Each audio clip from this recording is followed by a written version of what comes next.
So I guess we'll just ignore the fact that the Grizzlies just ignored that Desmond Bane just got screened coming off a down screen. So why can't I hedge here?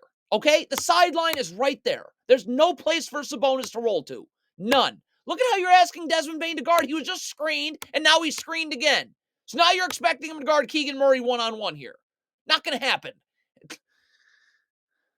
Can Bismack Biyombo please sprint back here? Like, De'Aaron Fox has got this in the open floor. We need as many bodies back as possible. Like, Bismack Biyombo's jogging. So I should be ahead of the ball right now. Marcus Smart should be able to play up on De'Aaron Fox, knowing that there's help with Desmond Bane and help with me.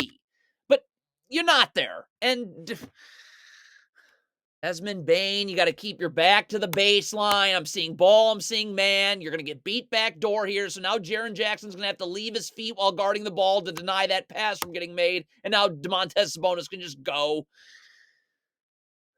You know, this is actually interesting. And I don't know if analytics or whatever says this, but I don't think it's actually a good idea to just let De'Aaron Fox go right to the basket off a ball screen. I don't think that that's good, just in my opinion. So I would ice this screen. That would keep De'Aaron Fox to the sideline with Marcus Smart standing in backside up. Look at this ball screen defense. It's just let De'Aaron Fox get right to the rim.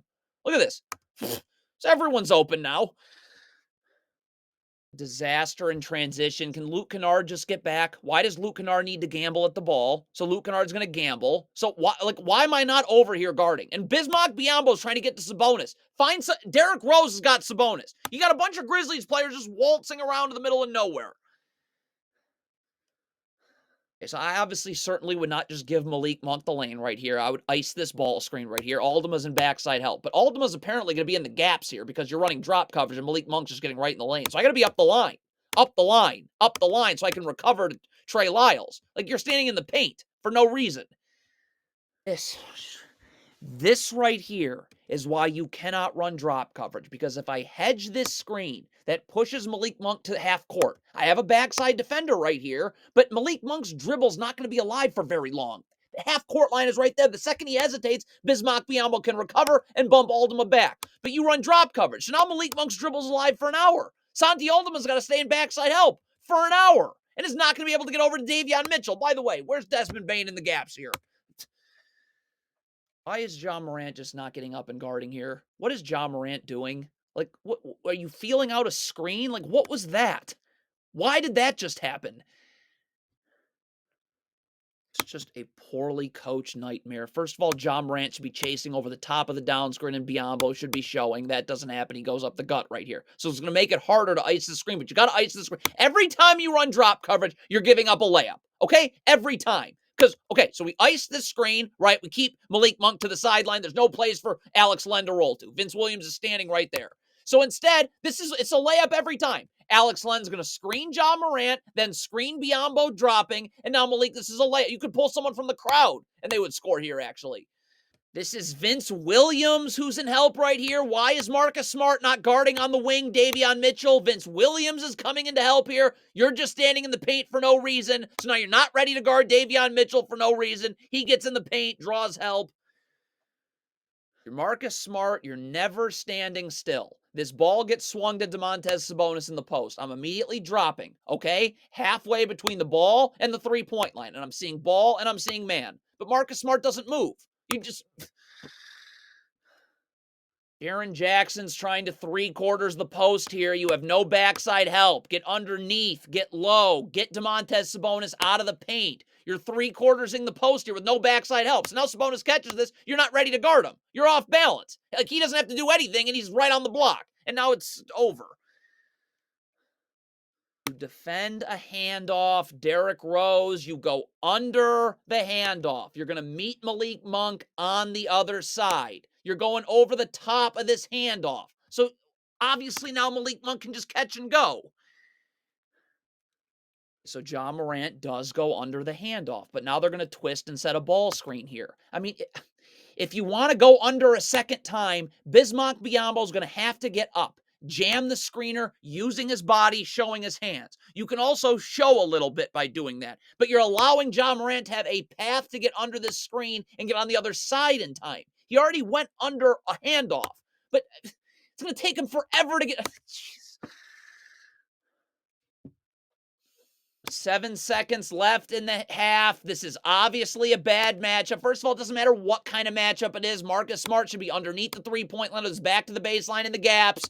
Bismack Biyombo stuck on Malik Monk out top, so he should be able to get up and force into help. Why is Marcus Smart? This is not how you guard. It doesn't matter who's guarding Malik Monk in the top of the key. I'm always rotating the ball and being in the gap, so I'm in help. You're guarding De'Aaron Fox at half court for no reason, and now Bismack Biyombo's on an island all to himself.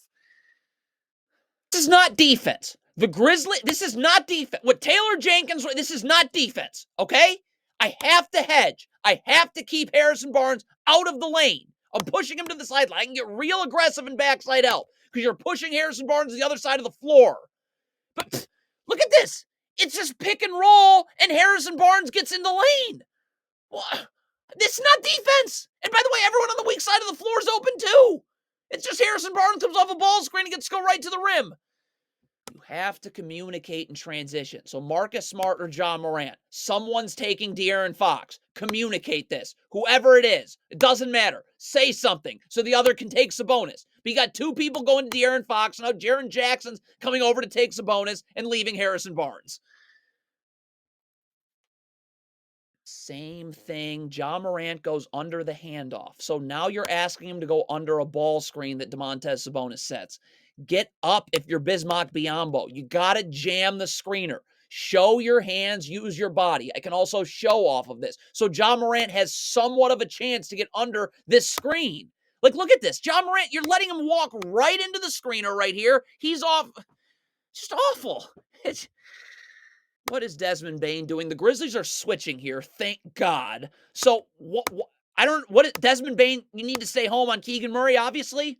Why is Desmond, what was that?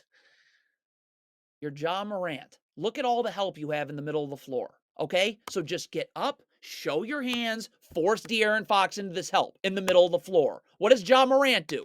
Gamble and then back. So now you're off balance. So now De'Aaron Fox is in the paint without having to do anything, and good night.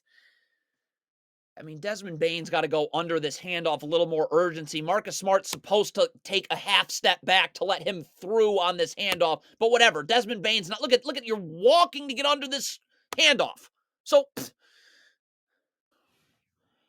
again, Jaren Jackson has help in the middle of the floor. He should be getting up to guard De'Aaron Fox. But Luke Kennard, when he's helping, should already be up. Feet set, defensive stance. So I'm stunting and recovering with my back to the baseline. Jaren Jackson's back playing. Look at Luke Kennard's feet. You're going towards the ball on the kick out. Trey Lyles open three. In transition here, if you're Luke Kennard, just don't worry about the ball. Just get back. David Roddy is taking the ball. Luke, why are you coming towards the ball? Get back! David Roddy's going to get cooked by Malik Monk right here. If you're Derrick Rose, though, and you're helping, okay, I'm up the line helping. First of all, I can then recover when I do that, but also the dribble gets picked up outside the paint. Why are you waiting? Too late. At the end of the quarter, could David Roddy stop doing jumping jacks trying to defend the inbounder? Keep your feet on the ground, because when this ball gets inbounded, I got to be ready to get right back into the gaps and rotate to the ball. But David Roddy's jumping up and down. So now, as opposed to just being immediately back in the gaps, right, waiting to help, you're basically standing out of bounds. And Kevin Huerter scores at the end of the quarter. Just over and over and over again. There's 5 seconds left on the shot clock. John Morant is coming over to double De'Aaron Fox. So if you're Luke Kennard, I guess John Morant needs to communicate this, but get up. Show your hands and get up. Force him into this double. Don't play off. There's not time on the shot clock. John Morant, look at his feet guarding the ball right here. Like, he's giving De'Aaron Fox this angle here. This has to be Desmond Bane and help. This cannot be Jaren Jackson from the weak side of the floor. If Desmond Bane's got his feet set and his back's to the baseline, he can stunt, he can recover. Okay? Like, Desmond Bane's nowhere. Like, you know De'Aaron Fox is coming this way. So Jaren Jackson's coming to help, it doesn't matter. So De'Aaron Fox is going to get this layup off anyways, but Trey Lyles is open, Alex Len is open.